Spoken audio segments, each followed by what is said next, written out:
Good evening everyone, শতাব্দীর কিচেনে আপনাদের সবাইকে স্বাগত জানাই। আজকের রেসিপি নিরামিষ সজনে ফুলের চচ্চড়ি।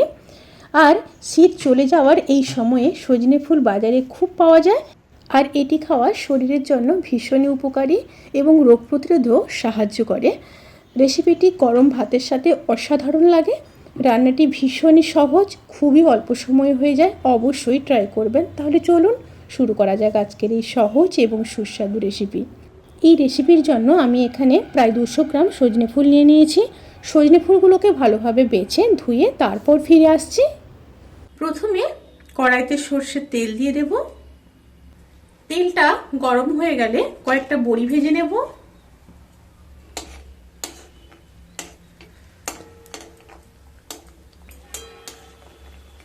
বড়িগুলো একটা সাইড খুব ভালো মতো ভাজা হয়ে গেছে, এবার উল্টে দিচ্ছি। বড়িগুলো ভাজা হয়ে গেছে, এবার তুলে নেব।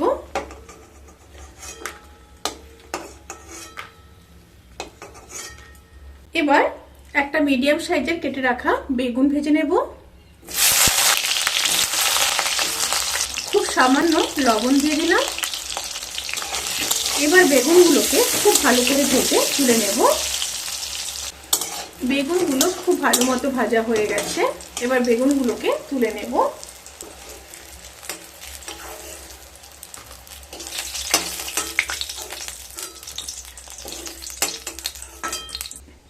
এবার ওই তেলের মধ্যে একটা শুকনো লঙ্কা দিয়ে দেব, সাথে দিয়ে দেব হাফ চামচ কালো জিরে।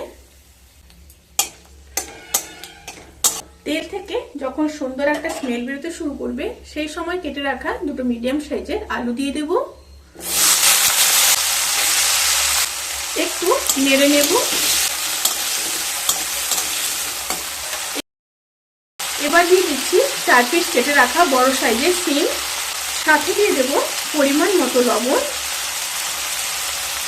আর দিয়ে দেব খুব সামান্য হলুদ গুঁড়ো।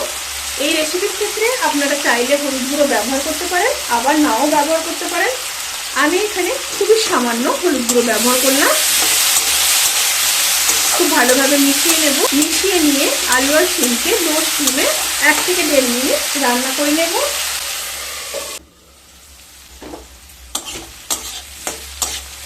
এক থেকে 1.5 মিনিট রান্না করে নেওয়ার পরে এবার দিয়ে দেব কিছুটা মটরশুঁটি, সাথে দিয়ে দেব প্রায় 200 গ্রাম সজনে ফুল।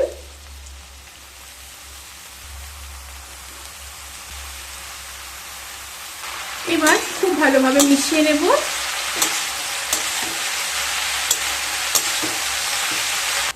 খুব ভালোভাবে মিশিয়ে নিয়েছি।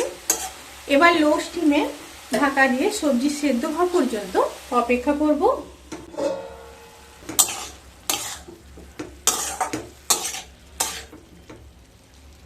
আলুগুলো খুব ভালো মতো সেদ্ধ হয়ে গেছে।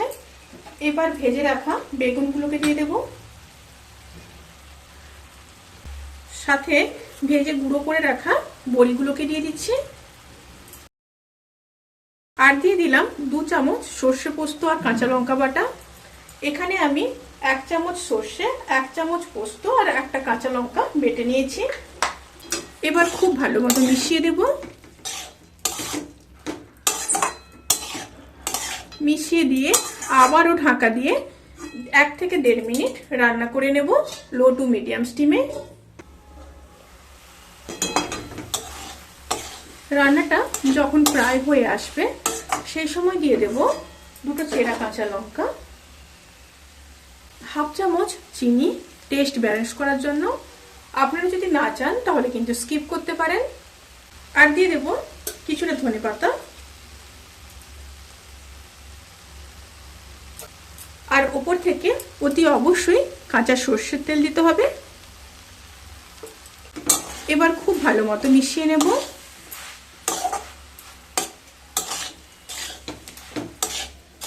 মিশিয়ে নিয়ে আবারও 1 মিনিট মিডিয়াম টু হাই স্টিমে রান্না করে নেব।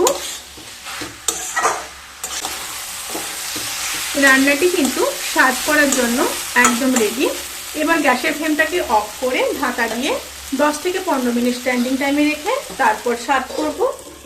রেসিপিটি কেমন লাগলো প্লিজ কমেন্ট করে জানাতে কিন্তু ভুলবেন না।